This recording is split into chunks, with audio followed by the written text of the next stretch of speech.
नमस्कार दोस्तों, एक बार फिर से स्वागत है आप सब लोगों का हमारे YouTube channel Maurya NEET classes में। दोस्तों, आज इस वीडियो में हम लोग NCERT का एक बहुत ही इम्पोर्टेंट पॉइंट है नीट एग्ज़ाम के पॉइंट ऑफ व्यू से, वो डिस्कस करेंगे। जिसमें सबसे पहला अपना रहेगा सेल का साइज और दूसरा रहेगा सेल का शेप। सबसे पहले अगर मैं बात करूँ सेल के साइज़ की, तो देखो सबसे स्मॉलेस्ट सेल जो है वो है माइकोप्लाज्मा और इसका जो साइज है वो होता है 0.3 माइक्रोमीटर। ये इसके लेंथ में है, इन लेंथ। एक है pleuropneumonia like organism, PPLO, pleuropneumonia like organism. इसका जो साइज है वो अबाउट होता है 0.1 माइक्रोमीटर। ठीक है, और ये जो PPLO है ये माइकोप्लाज्मा ही होता है। तो तुमसे कोई भी पूछे स्मॉलेस्ट सेल तो उसका आंसर हो जाएगा माइकोप्लाज्मा। अगर ऑप्शन में माइकोप्लाज्मा ना दे और PPLO दे तो करेक्ट आंसर लगाना है PPLO। क्लियर है? इसके बाद नेक्स्ट क्वेश्चन देखो, नेक्स्ट पॉइंट, एक टिपिकल यूकैरियोटिक सेल। एक टिपिकल यूकैरियोटिक सेल की अगर मैं बात करूं तो उसका जो साइज है वो 10 से 20 माइक्रोमीटर तक होता है। ठीक है, अगर मैं टिपिकल बैक्टीरियल सेल की बात करूं तो वो होता है 1 से 2 माइक्रोमीटर। देखो यहाँ तुम्हारा जो बैक्टीरियल सेल है वो 1 से 2 माइक्रोमीटर है और तुम्हें पता है कि बैक्टीरिया का जो सेल है वो प्रोकैरियोटिक होता है। यूकैरियोटिक सेल की हमने बात की है 10 से 20 टाइम, 10 से 20 माइक्रोमीटर। तो क्या मैं कह सकता हूँ बैक्टीरिया या प्रोकैरियोटिक सेल का साइज जो है वो यूकैरियोटिक सेल के कंपैरिजन में 10 से 20 टाइम, 10 से 20 गुना कम होता है। या फिर मैं कह सकता हूँ यूकैरियोटिक सेल का साइज जो है वो प्रोकैरियोटिक सेल से 10 से 20 टाइम ज़्यादा होता है ना? क्लियर है?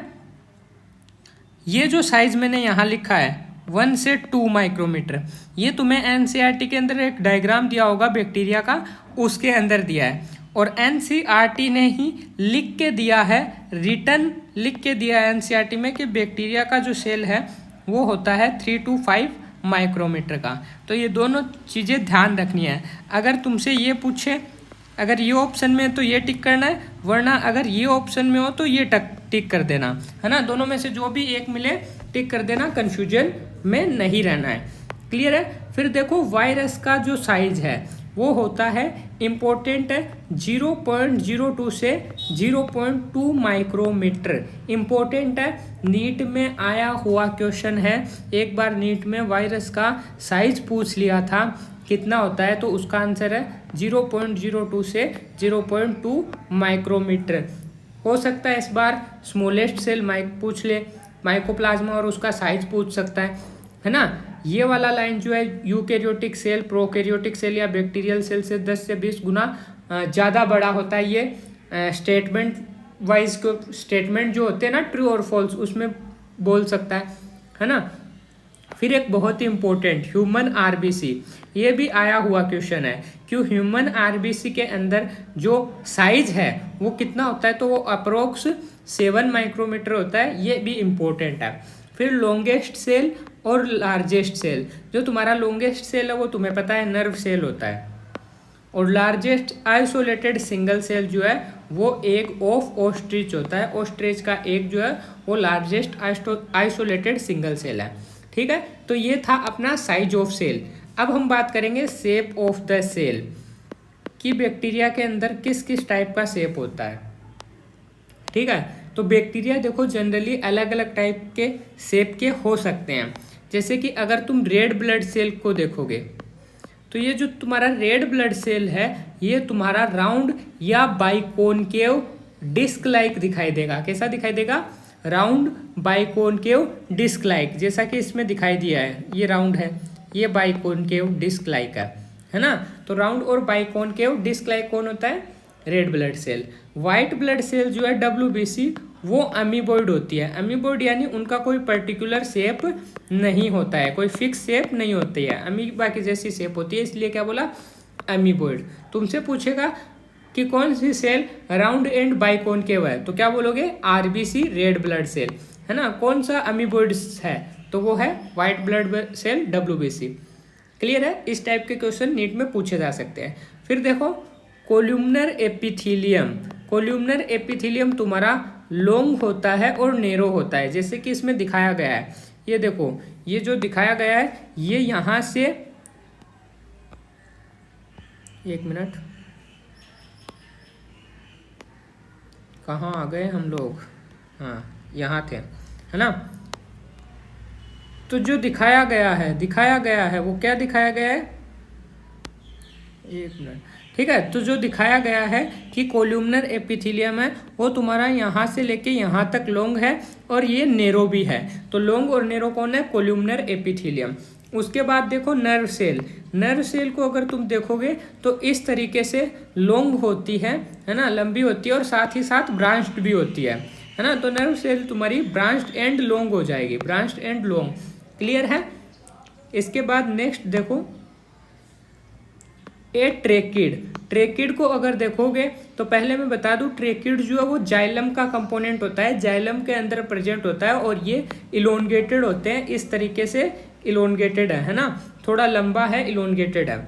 मीजोफिल सेल, मीजोफिल में तुम लोगों को बता दूं वो सेल जो प्लांट में लीफ के अंदर प्रेजेंट होती है और क्लोरोफिल को कंटेन करती है, ठीक है। इस तरह की राउंड या ओवल शेप की ये मीजोफिल सेल होती है। तो राउंड और ओवल शेप होता है किसका, मीजोफिल सेल का।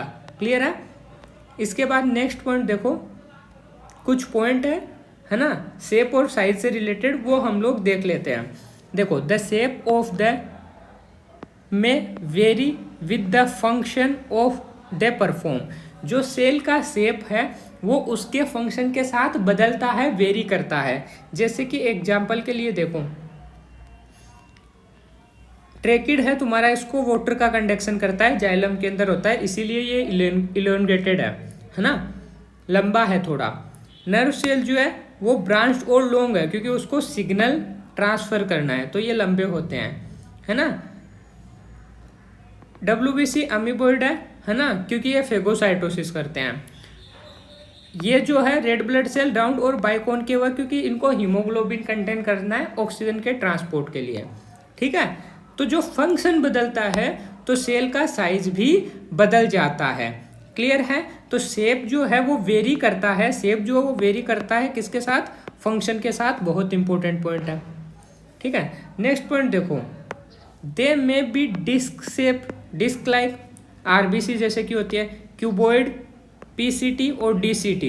ये जो है तुम्हारा क्यूबॉइडल एपिथेलियम जो है वो मिलता है तुम्हें PCT और DCT जो तुम्हारा ये नेफ्रॉन है किडनी का, उसके अंदर। पॉलीगोनल हो सकता है जैसे कि आर्किया और सम बैक्टीरिया पॉलीगोनल होते हैं। कोल्यूमनर एपिथेलियम बात की ही थी, लॉन्ग और नैरो होते हैं। या फिर थ्रेड लाइक और इवन इरेगुलर भी हो सकती है सेल, और इनका जो है शेप वेरी करता है फंक्शन के साथ, ठीक है। नेक्स्ट पॉइंट देखो, all eukaryotic cell are not identical. जितनी भी यूकैरियोटिक सेल है, ये देखो ये मीजोफिल सेल थी, क्या ये आइडेंटिकल थी इस ट्रेकिड के साथ? नहीं थी। क्या ये दोनों इस नर्व सेल के जैसी दिखाई दे रही है? नहीं दे रही है। क्या ये तीनों इस कोल्यूमनर एपिथेलियम की तरह दिखाई दे रही है? नहीं दे रही है। तो जितनी भी यूकैरियोटिक सेल है वो आपस में आइडेंटिकल नहीं होती है। तो ये था अपना आज का शेप और साइज का वीडियो। नेक्स्ट वीडियो में हम लोग टाइप ऑफ सेल करेंगे जिसमें हम प्रोकैरियोटिक और यूकैरियोटिक सेल के बारे में डिस्कस करेंगे, ठीक है। तो आज के लिए इतना ही, मिलते हैं नेक्स्ट वीडियो में। अगर आपको ये वीडियो पसंद आया तो इसे लाइक करना, अपने दोस्तों तक शेयर भी करना, और चैनल पे नए हैं तो इसे सब्सक्राइब जरूर करना, और सब्सक्राइब कर बेल आइकन जरूर दबा लेना ताकि नीट एग्ज़ाम से रिलेटेड इसी तरह के वीडियो आप लोगों को मिलते रहें, वो भी इजी वे में। चलिए मिलते हैं नेक्स्ट वीडियो में, तब तक के लिए बाय बाय, अलविदा।